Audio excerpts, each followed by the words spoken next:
Well guys, it's been exactly a month since Halo Infinite was supposed to initially come out. While we're constantly thinking what could have been, what videos could we have done had Halo Infinite finally been released by now, we're probably better off waiting this extra year it's gonna take to have a better game. But in the meantime, what are we supposed to do? Sure, MCC is looking great, there's a ton of other games we can play, but after 5 long years of waiting for a game that brings Halo back to those glory days of when Bungie made Halo and each release just had so much to uncover, another year of waiting seems so difficult. But where did that end up bringing us? Well, back to Destiny 2. Yeah, we've talked about Destiny 2 on this channel before, but honestly, with the brand new DLC that just released, Beyond Light, there's actually a really unique approach taken to this game that we wanted to talk a bit about, just because it seems like recently we've gotten so much satisfaction as hardcore Halo fans in playing Destiny 2. And sure,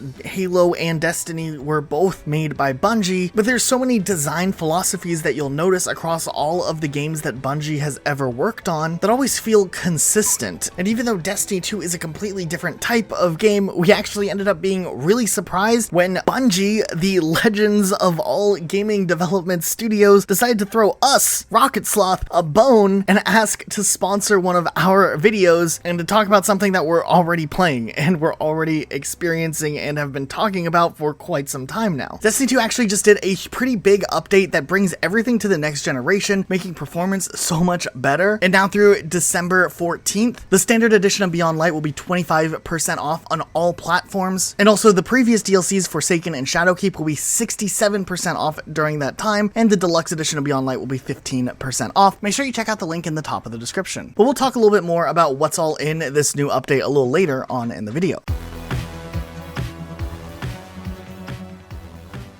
But more importantly, we really wanted to talk about what it was about Destiny that seems just so collectively awesome, even though in very much every aspect possible, Destiny is its own entity. It's its own world that just keeps growing as each expansion gets added in. And the one thing that always has captured me and brought me back to try Destiny time after time again was definitely their focus on world building overall. Sure, in those early days of Destiny 1, I had no idea how MMO type games worked. I didn't know what I was doing, but I definitely did love the different types of atmospheres and worlds you would travel to when playing Destiny. But it wasn't until about a year and a half ago, Luke and I both decided to just jump in all in on Destiny 2 and try to figure out the meta that was definitely a little bit different than anything I had experienced before. And that was kind of the moment we had this realization that Destiny had a lot of things that we had loved from the Halo franchise or just from other games that Bungie has worked on in the past translated into this game, and it's really cool to see. One thing in particular worth noting is definitely Bungie's design philosophy when it comes to world building, and how with every franchise that they have worked on, whether it's Marathon from way back before Halo, through the years they worked on Halo, and even into Destiny, with their approach on introducing players to brand new worlds, they really focus on creating different environments that all have their own unique atmosphere, aesthetic, and backstory within the world's lore. Whether it was how Marathon kind of took players into this spaceship type sci-fi Doom-like game, or how Halo had players recognize the fact that they were on a ring world for the first time, and as they played through the game, they would learn more about the ring and what it meant and what it was capable of. With the scope and scale that Destiny 2 is, it kind of feels like the natural progression of where Bungie went when they completed Halo Reach and jumped onto working on Destiny and later on Destiny 2, and how they built a canvas that allows them to constantly introduce players to brand new experiences in each expansion. And that's really unlike anything we see in the gaming industry, where a game studio is able to constantly put players in these absolutely unique instances on a pretty regular basis. Like for instance, in the brand new season that came out, Europa is the new planet that we get to go and explore, and it's snowy and cold and ominous, and there's this windstorm that blows goes and kind of knocks you up in the air from time to time. And there's also some other stuff going on, like the darkness, the opposite of the main thing that we've been following and believing in throughout the whole entire lore of Destiny. It's all of a sudden just chilling there, and we're able to kind of manipulate some of its powers. And it's definitely a very different approach than anything they've done prior. And even last year when the moon was reintroduced with Shadowkeep, it brought players back to an older location, but it had some creepy elements to it. And the whole moon being haunted stuff that came out with that. More about atmospheres and other stuff that we want to talk about, and just talk about the general cool things that Bungie has done over the years. And of course, since Bungie sponsored this video, they did want us to talk a little bit about some of the new things that they've added into Destiny 2. For instance, the next gen upgrade just launched, which makes new locations look even better, and it gives a bunch of improvements for performance as well. And now you're able to fully rock the 4K 60 FPS on console. And also, if you've ever played Destiny 2, you know that the loading times can be kind of